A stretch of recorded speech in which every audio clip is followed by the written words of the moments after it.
Hello my dear family, welcome back to my channel Devi's race life style.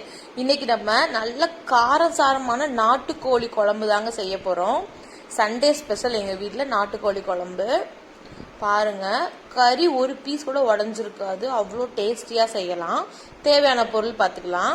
நான் ஒரு கைப்பிடி நிறைய சின்ன வெங்காயம் வெட்டி வச்சுருக்கிறேன், 3 தக்காளி, இஞ்சி பூண்டு, 3 பச்சை மிளகா, புதினா எடுத்து வச்சுருக்கிறேன். இது வந்து கடையில் கொடுத்தோம்னா கோழி அவங்களே க்ளீன் பண்ணி சுட்டு கொடுத்துருவாங்க.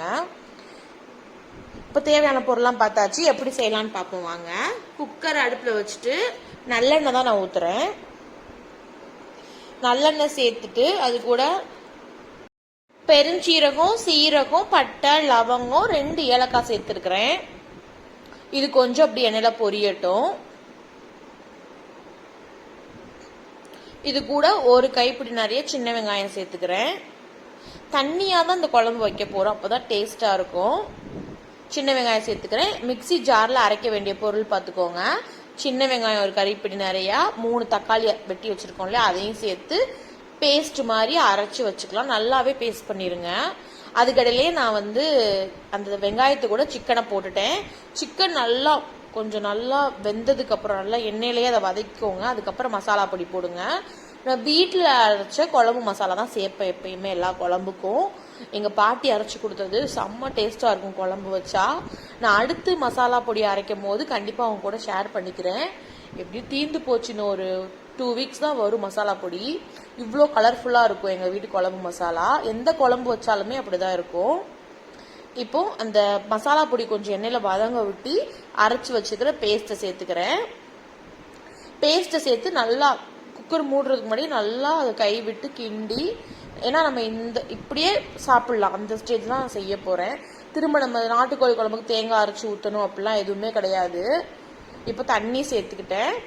நான் வந்து கொஞ்சம் கெட்டியாக இருந்தால் சாப்பாட்டுக்கும் நல்லாயிருக்கும் அப்படின்னு சொல்லி வச்சுருக்கேன்.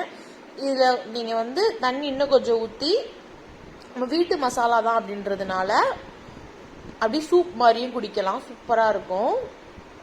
கொஞ்சம் தயிர் சேர்த்துக்கிட்டேன். இப்போ நல்லா அதை மிக்ஸ் பண்ணிவிட்டு குக்கரை லிட்டு போட்டு மூடிடலாம். குக்கரை மூடுறதுக்கு முன்னாடி கொஞ்சம் நல்லெண்ணெய் சேர்த்துருக்கேன், அதான் மேலே எண்ணெயாக தெரியுது. குக்கரை மூடிடலாம். 3 விசிலுக்கு அப்புறம் திறந்து பார்த்தா கறி இந்த அளவுக்கு வெந்திருக்கும். பாருங்கள் எப்படி ரெட் கலரில் இருக்குன்னு. நான் எக்ஸ்ட்ரா வந்து எந்த பொடியுமே சேர்க்கலை, எங்கள் வீட்டு குழம்பு மசாலா மட்டும்தான் சேர்த்துருக்கேன். செம்ம சூப்பராக இருந்துச்சு நாட்டுக்கோழி குழம்பு. ஒரு முட்டை, ஒயிட் ரைஸு, அது கூட நாட்டுக்கோழி குழம்பு தான் காலையில் சாப்பாடு எங்கள் வீட்டில். செம்ம சூப்பராக இருக்கும். இந்த மாதிரி குழம்பு வச்சு பாருங்க, வச்சு சாப்பிட்டு பார்த்துட்டு டேஸ்ட் எப்படி இருந்துச்சுன்னு மறக்காமல் என் கூட ஷேர் பண்ணிக்கோங்க. தேங்க்ஸ் ஃபார் வாட்சிங் மீ. பாய்.